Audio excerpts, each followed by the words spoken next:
Welcome to Kenton Teaches. Enjoy the video. In this video, I will show you how to make flan with old bread. First, let's create the caramel base. Combine about 1 cup of sugar with 1/4 cup of water in a saucepan.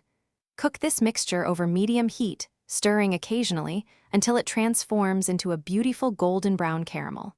Be careful not to burn it.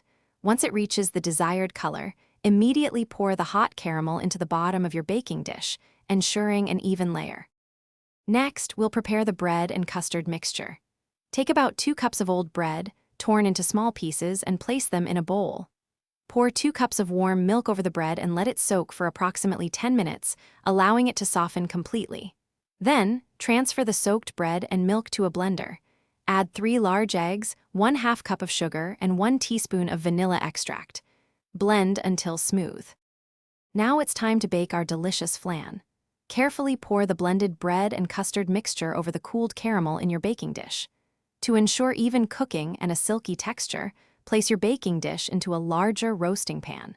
Fill the larger pan with hot water, creating a water bath that comes about halfway up the sides of your flan dish.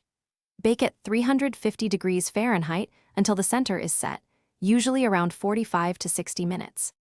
The final steps are all about chilling and serving.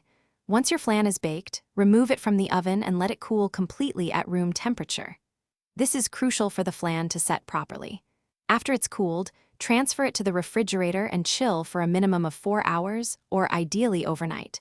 When ready to serve, run a thin knife around the edge, then invert the flan onto a serving plate.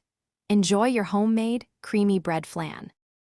Thanks for watching. Please subscribe if this video was helpful.